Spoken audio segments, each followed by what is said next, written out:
नमस्कार मित्रांनो.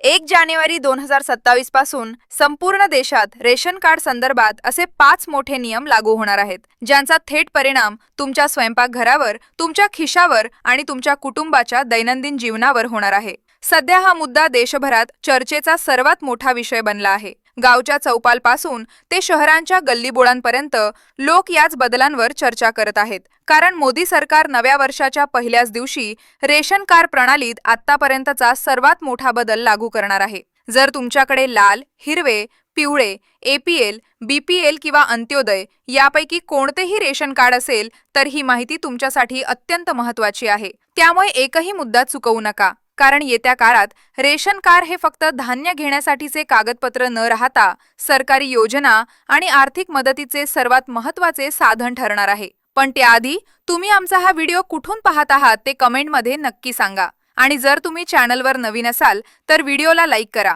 आणि चॅनल सबस्क्राईब करा. चला तर मग सविस्तर माहिती घेऊया. सर्वात आधी त्या नियमाबद्दल बोलूया ज्याची सध्या सर्वाधिक चर्चा होत आहे. 1 जानेवारी 2027 पासून रेशन कार्ड धारकांना आतापर्यंत एका सदस्यामागे 3 किलो गहू किंवा तांदूळ मिळत होता. तो आता वाढवून प्रति व्यक्ती 5 किलो केला जाणार आहे. याचा अर्थ असा की ज्या 4 सदस्यांच्या कुटुंबाला आधी 12 किलो धान्य मिळत होते त्या कुटुंबाला आता 20 किलो धान्य मिळणार आहे. महागाईच्या या काळात सरकारचा हा निर्णय कोट्यावधी कुटुंबांसाठी मोठा दिलासा ठरणार आहे. यासोबतच आता रेशन कार्डवर केवळ गहू आणि तांदूळ एवढीच सुविधा मर्यादित राहणार नाही. सरकारने साखर, मीठ, हरभरा, डाळी आणि अनेक राज्यांमध्ये खाद्यतेल यांचाही मोफत वितरण यादीत समावेश करण्याचा निर्णय घेतला आहे. याचा थेट फायदा असा होईल की गरीब आणि गरजू कुटुंबांना दैनंदिन किराणा सामानासाठी बाजारावर कमी अवलंबून राहावे लागेल आणि महिन्याचा खर्च मोठ्या प्रमाणात कमी होईल. पुढील मोठा नियम थेट महिलांशी संबंधित आहे. ज्या कुटुंबातील महिलांची नावे रेशन कार्डमध्ये नोंदलेली आहेत त्यांच्या बँक खात्यांमध्ये दरमहा 1,000 रुपयेपर्यंत आर्थिक मदत पाठवली जाणार आहे. काही राज्यांमध्ये ही योजना आधीच लागू आहे, मात्र आता ती संपूर्ण देशात रेशन कार्ड आधारित मॉडेल अंतर्गत वाढवली जात आहे. म्हणजेच ज्या कुटुंबांमध्ये एकापेक्षा जास्त महिला रेशन कार्डशी जोडलेल्या आहेत त्यांच्या खात्यांमध्ये वेगवेगळी मदत रक्कम येण्याची शक्यता आहे. पुढील आणि सर्वात मोठा बदल रेशन कार्डच्या प्रक्रियेशी संबंधित आहे. आता रेशन कार्ड काढणं आणि त्यात बदल करणं ही संपूर्ण प्रक्रिया पूर्णपणे ऑनलाईन करण्यात आली नाही. फिंगरप्रिंट आधारित ई-केवायसी बंधनकारक असेल, जेणेकरून बनावट कार्ड आणि चुकीचे लाभार्थी प्रणाली बाहेर काढता येतील. नवीन रेशन कार्डसाठी किंवा जुन्या कार्डमध्ये बदल करण्यासाठी आता सरकारी कार्यालयांचे फेरे मारावे लागणार नाहीत. घर बसल्या अर्ज केल्यानंतर 7 ते 10 दिवसात रेशन कार्ड जारी केले जाईल. सरकारने हेही स्पष्ट केले आहे की ज्या कुटुंबांकडे अजून रेशन कार्ड नाही त्यांच्यासाठी 1 जानेवारी 2027 पासून नवीन पोर्टल, नवीन अर्ज प्रक्रिया आणि नवीन तपासणी व्यवस्था लागू केली जाईल. आधार कार्ड, रहिवासी प्रमाणपत्र आणि कुटुंबाच्या माहितीनुसार त्वरित अर्ज करता येईल. यामुळे रेशन कार्डचे महत्त्व आणखी वाढते. कारण सरकारने संकेत दिले आहेत की भविष्यात रेशन कार्ड फक्त धान्यापुरते मर्यादित राहणार नाही, तर ते जवळजवळ सर्व सरकारी योजनांचे मुख्य ओळखपत्र ठरणार आहे. विमा योजना, पेन्शन, महिला सहाय्य, शिष्यवृत्ती आणि शेतकरी कुटुंबांशी संबंधित योजना हळूहळू रेशन कार्डशी जोडल्या जातील. याच अनुषंगानं प्रधानमंत्री उज्ज्वला योजनेबाबतही मोठा निर्णय घेण्यात आला आहे. ज्या महिलांना अद्याप मोफत गॅस कनेक्शन मिळालेले नाही त्यांना रेशन कार्डच्या आधारे गॅस सिलेंडर, चूल आणि रेग्युलेटर कोणताही विलंब न करता उपलब्ध करून दिले जातील. सरकारचा उद्देश स्पष्ट आहे: दारिद्र्य रेषेखालील कुटुंबांपर्यंत लाभ थेट आणि अडथळ्यांशिवाय पोहोचवणं. आता त्या घोषणेबद्दल बोलूया ज्यामुळे कोट्यावधी महिला आणि बेरोजगार भगिनींमध्ये नवी आशा निर्माण झाली आहे. रेशन कार्ड अपडेट झाल्यानंतर मुख्यमंत्री महिला रोजगार योजनेअंतर्गत पहिल्या टप्प्यात महिलांच्या बँक खात्यांमध्ये 10,000 रुपये रक्कम जशी घोषित आहे तशी पर्यंत आर्थिक मदत पाठवली जाईल. ही रक्कम महिलांना छोटा व्यवसाय, शिवणकाम, दुकान, अन्न प्रक्रिया किंवा कोणत्याही स्वरोजगाराची सुरुवात करण्यासाठी दिली जाईल. बिहारसारख्या काही राज्यांमध्ये ही योजना आधीच लागू आहे आणि आता ती राष्ट्रीय स्तरावर राबवण्याची तयारी सुरू आहे. इतकेच नव्हे, जर एखादी महिला या मदतीचा योग्य वापर करून आपला व्यवसाय यशस्वीपणे सुरू करते, तर पुढे सरकारकडून 5 लाख रुपयांपर्यंत अतिरिक्त मदत किंवा व्याजमुक्त कर्ज सुविधाही दिली जाण्याची व्यवस्था केली जात आहे, जेणेकरून महिला पूर्णपणे आत्मनिर्भर बनू शकतील. जनधन योजना देखील या संपूर्ण प्रणालीशी जोडण्यात आली आहे. ज्या महिलांचे जनधन खाते रेशन कार्डशी लिंक आहे, त्यांना मिळणारी सर्व सरकारी मदत थेट त्याच खात्यात पाठवली जाईल. ज्यांचे जनधन खाते अद्याप उघडलेले नाही, त्यांना लवकरात लवकर खाते उघडण्याचा सल्ला देण्यात आला आहे. कारण भविष्यात जवळजवळ सर्व सरकारी पेमेंट डीबीटी डायरेक्ट बेनिफिट ट्रान्सफरद्वारेच केले जाणार आहे. यासोबतच सरकारनं ई श्रम कार्ड धारकांबाबतही एक मोठा आणि महत्त्वाचा निर्णय घेतला आहे.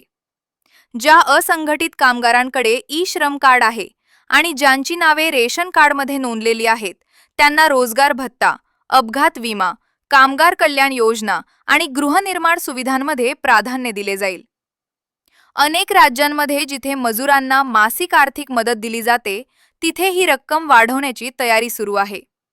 सरकार आता जनधन खाते, ई श्रम कार्ड आणि रेशन कार्ड या तिन्ही गोष्टी जोडून अशी प्रणाली तयार करत आहे, ज्यामध्ये गरीब कुटुंबाला मिळणारा प्रत्येक लाभ कोणत्याही मध्यस्थाशिवाय थेट त्यांच्या खात्यात पोहोचेल.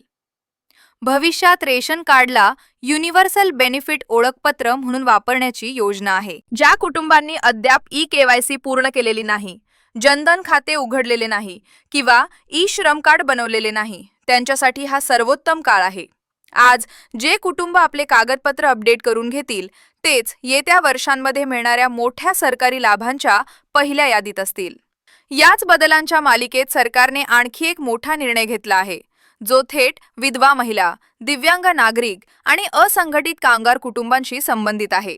सरकारने स्पष्ट केले आहे की भविष्यात विधवा पेन्शन आणि अपंग पेन्शनची पात्रता फक्त कागदी पुराव्यावर आधारित न राहता रेशन कार्डशी जोडलेल्या डिजिटल नोंदींवर आधारित असेल.